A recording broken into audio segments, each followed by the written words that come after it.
Copyright disclaimer under Section 107 of the Copyright Act 1976. Allowance is made for fair use for purposes such as criticism, comment, news reporting, scholarship, and research. Fair use is a use permitted by copyright statute that might otherwise be infringing. Non-profit, educational, or personal use tips the balance in favor of fair use. Carrying a sword, 2 police officers in hospital requiring surgery, and 2 other civilians with non-life-threatening conditions also in hospital.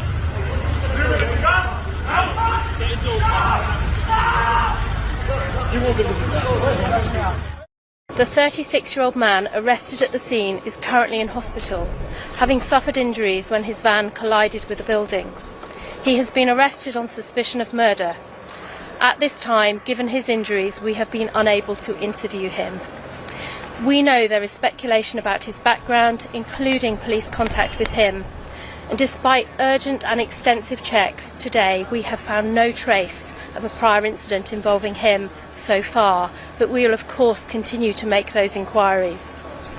As a matter of urgency, we're trying to understand exactly what happened and why.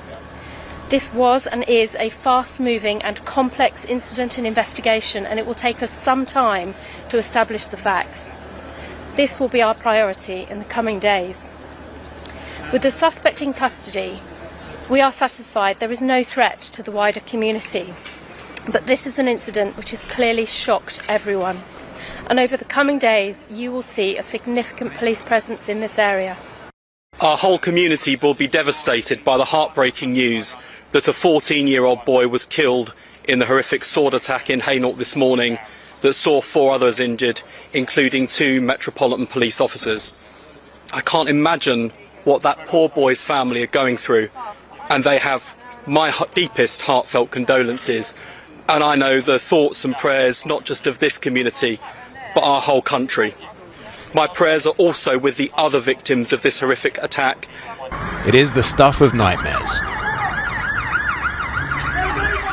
The man hiding in bushes then seemingly attacked people at random.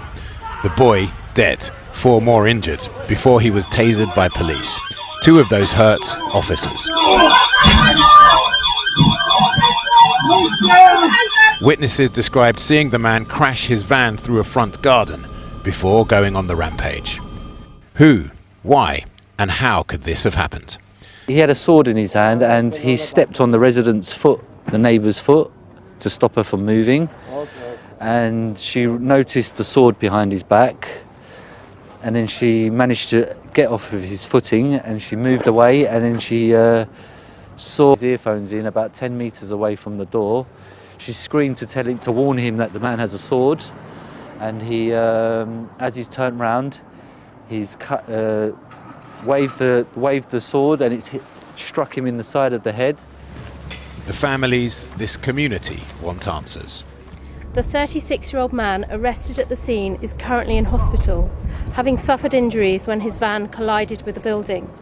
He has been arrested on suspicion of murder. At this time, given his injuries, we have been unable to interview. Really shocking and really worrying to hear that a man with a machete has been, just a couple of yards away from our house. It was a Friday this morning because I